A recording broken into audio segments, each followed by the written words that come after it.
私の方からはホーテラスの紹介ということで、お話をさせていただきたいと思います。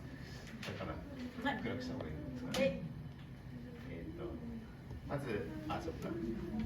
ホーテラスっていう名前最近、よく巷でも聞くのかなと思うんですけど、聞いたことある人っています。皆さん大体結構知っていただいてありがとうございます。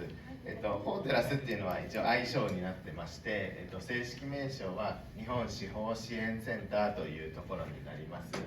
ちなみにホーテラスっていうのは、愛称なんですけど、どういう意味が込められてるかとか知ってる人とかっていらっしゃったりしますか？わかりません。わかりません。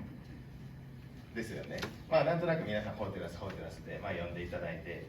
すごいありがたいんですけれども、一応ですね、ホーテラス的には法で、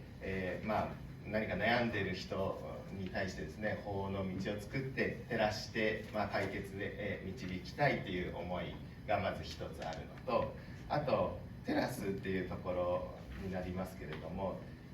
ホーテラスっていろいろな相談場所ということに場所を提供する組織ではありますので、誰でも気軽に相談しやすい場所を提供したいという思いで、テラスという意味のですね、愛称をつけて2つの意味から来ているというものになります。で難しく言うと、国が設立した機関で法律に関するトラブルの総合案内所というところになります。ホーテラスができたのは大体もうすぐ20年ぐらいになるんですけれども、どうしてできたのかというところを少しお話しさせていただきますけれども、それまでも弁護士さんとか司法書士さんとか当然、日本にはいらっしゃって活動されていたんですけれども、なかなか法的支援に結びつかないという問題がありました。で、どうして結びつかないのかという背景のところについてはですね、まず一つ情報がないということで、弁護士さんがどこにいるだとかいう情報がないというところ、それから弁護士がいないと、ここに括弧に司法過疎というふうに書かせてもらいましたけれども、そもそも近くに弁護士がいなくて相談することができないという問題がありました。またですね、お金がないということで、弁護士に相談するにしても依頼をするにしても費用がかかるということで、なかなかその費用を出すことができなくて、法的支援に結びつかないということがありました。でそういった問題を解決するためにホーテラスが誕生しました。先ほどお伝えしたように、法的サービスを全国どこでも利用できるようにするため、国が設立した法人ということになります。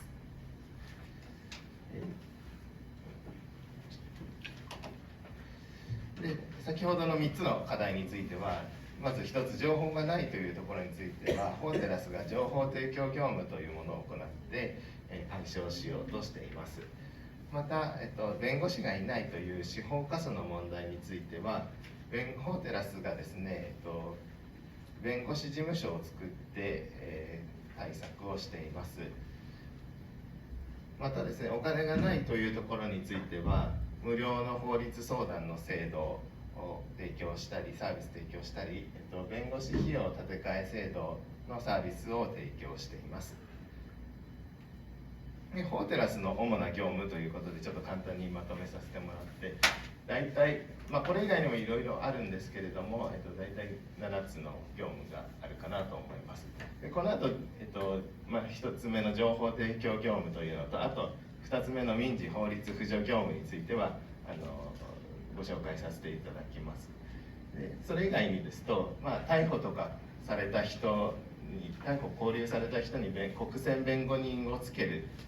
んですけど、その手配の手続きをやったりだとか、あとここの4番の司法過疎の問題については、弁護士事務所を各地に設置するんですけど、また私のようなですね、法テラスに採用された弁護士というのもおりまして、全国のですね、各地の事務所で活動しているということになります。もう全国移動する形になります。私は広島に来たのが一昨年の5月ぐらいになるんですけれども、その前は高知県の四万十市というところで弁護士をやっていました。そこはですね、弁護士は私含めて3人しかいない地域になります。ただ、裁判所の管内の人口は統計で見ると9万人ぐらいいるので、1人で3万人支えるような感じになる、単純計算ですけどもなるというところで弁護士として活動していました。でそれからあとは犯罪被害者支援業務だとか、あと、この法テラスの制度だけじゃカバーできない支援をですね、日本弁護士連合会の方でやっていたりもするので、その業務を代わりに事務的なところを法テラスで行う。それから先ほど防災のお話ありましたけれども、法テラスも災害対応ということで、被災者向けの情報提供だとか、あと無料法律相談のサービスを提供していたりもします。今回の能登地震の時にもですね、法テラス号といってハイエースの車でですね、いろいろぐるっと回って、その車の中は相談ができるようなスペースになっていて、もうその場で例えば避難所に行って相談をするとか、そういうこともやっていたりもします。あとは、ここには書いてないですけど、霊感商法の問題が最近あったと思うんですけれども、その際にもですね、法テラスがいろいろ無料の相談会を開催したりだとかという形で、活躍というか、させていただいているということになります。で、情報提供業務になるんですけど、これは、法制度だとか、あと手続きの案内についてですね、情報を提供するというサービスになります。例えば借金で困っているという方の場合にはですね、債務の整理の方法を案内したりだとか、あとは離婚したいだけれどもということを考えている方の場合には離婚の手続きを案内したりします。ただですね、法テラスのこの情報提供で行うのは、一般的なご説明ということになるので、もうその方の個別具体的な対応についてはですね、やはり法律相談という形で弁護士や司法書士から適切なアドバイスを受けた方がいいということになった場合には、法律相談を案内したり、法テラスでも、後で紹介しますけど、法律相談会を行っているので、その予約の手続きですねにつなげたりもします。あとは法的な問題だけじゃなくて、それ以外に何か例えばお金がなくて収入がなくて困っているという方だとしたら、生活保護なんかも利用する必要がありますので、行政の窓口を紹介したりだとか、適切な支援者を紹介して橋渡しをするということも情報提供の業務として行っています。どこで情報提供を受けたらいいかというところなんですけれども、まず一つはサポートダイヤルは法テラス全体で行っているものになります。電話での、情報提供を行ってまして、一番右ですかね、右の番号に0570-078-374お悩みなしという位置ごろで、覚えてもらえたらと思います。でこちらの方は、多言語情報提供サービスも行ってますので、例えば英語、中国語、韓国語、スペイン語、ポルトガル語、あとベトナム語、タガログ語、ネパール語、タイ語、インドネシア語は今のところ対応しているので、外国籍の方とか、あとは多言語を日本語以外の方でもこの0570-078-377の方にかけてもらえれば対応することができるということになります。あとは広島で現地で、っていうことになると、中区の八丁堀のところにある法テラス地方事務所、広島の地方事務所で電話とか面談での相談を行っています。あとは一般的な相談とかよくある質問についてはホームページ上でもですね、情報提供を行っています。で、さっきの多言語情報提供サービスがこちらになりますけれども、ここに利用者からの問い合わせ内容に応じて解決に役立つ日本の法制度に関する情報と相談窓口に関する情報を無料で紹介しますということになります。電話料金、サービス自体は無料なんですけど、電話をかけるためのお金だけはかかるので、ちょっと注意が必要ですかね。はい、まずはかけていただいて相談したいんだけれどもということでですね、やってもらえるといいのかなと思います。で、今の情報提供のサービスについては誰でも使うことができますので、今日お越しの皆様誰でも使うことができますし、支援者の方でも家族、実際に悩まれている方の家族の方でも利用することができるということになります。で、次に、民事法律扶助ということで、扶助制度、先ほどちょっと最初にちらっと出た無料の法律相談の制度とか、あと弁護士費用の立て替え制度ということになりますけれども、これは、これも外国籍の方も利用することができます。この制度の、根拠となっている法律、総合法律支援法というものになりますけど、日本国内に住所を有し適法に在留する外国人を対象としているということになります。で、もう一つポイントがあって、この視力基準を満たす方を対象にしていますということになります。これはこの制度を理解する上で一つキーワードとなるので、今日ここだけでも覚えてもらったらなというふうに思います。で、視力基準っていうのは何かっていうと、要は先ほどのお金がないっていう方のための制度であるので、一定の視力を超える方についてはご自身で負担してもらって、視力基準っていう基準を設けているということになります。どういうふうに判断するかというと、まず収入ですね。手取りの収入がいくらなのかっていうところで基準を超えてるか超えてないかを見させてもらうのと、あと保有している資産が一定額以下であるということになります。例えば一人暮らしで広島市内にお住まいだということになった場合には、一番左の表の単身者のところを見ていただいて、18万2000円と20万200円でありますけれども、括弧はですね、県内でいうと広島市、あと府中町と福山市と呉市の基準ということになるので、広島市にお住まいだったら手取りが毎月の手取りが20万200円を超えないっていうことが超えなければ要件を満たすということになります。あとはですね、この家賃とか住宅ローンっていうのは必ず毎月固定でかかるということになりますので、この分、最大4万1000円の範囲内で、控除する収入にですね、加算することができるということになりますので、例えば5万円家賃で負担しているという人がいたら、最大この20万200円足す4万1000円を足した24万1200円を収入が超えてなければ利用できるということになります。それから保有資産が単身者の場合には、例えば現金とか預貯金とかが180万円を超えていなければ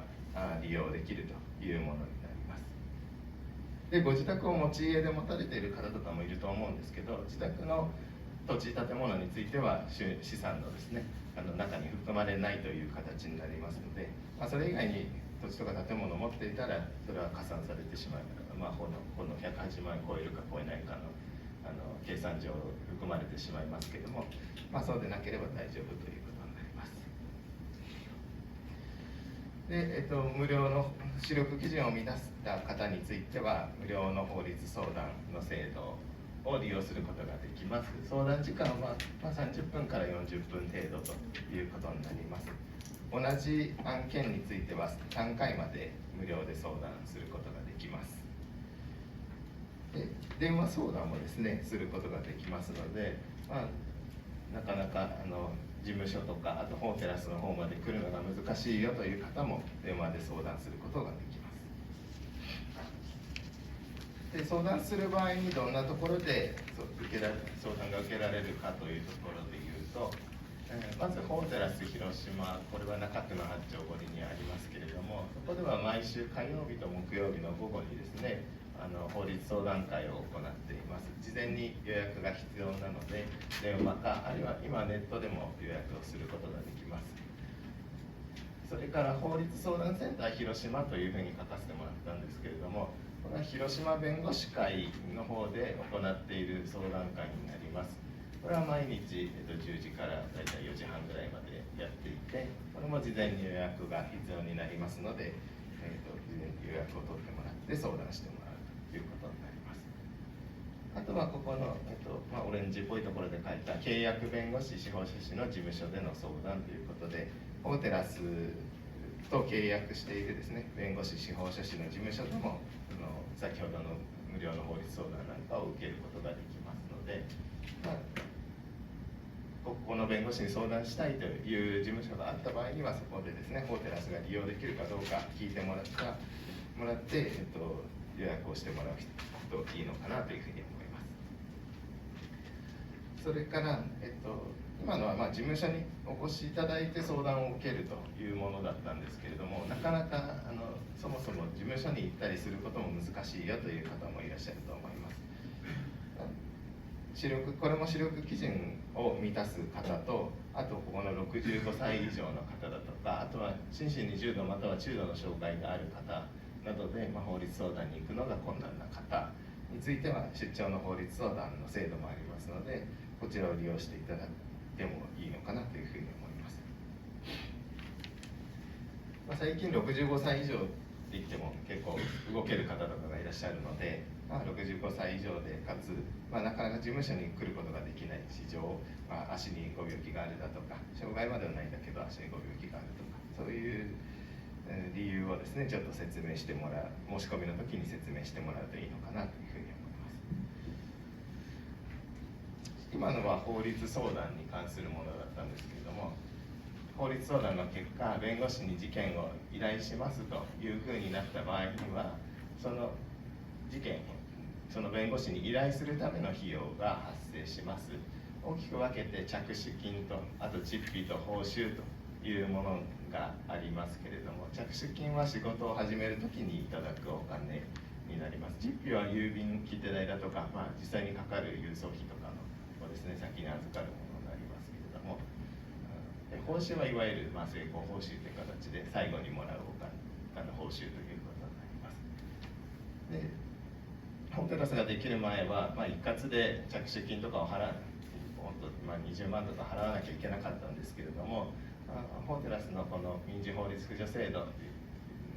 弁護士の立て替え制とか利用できる場合には、法テラスが一旦弁護士書士に対して、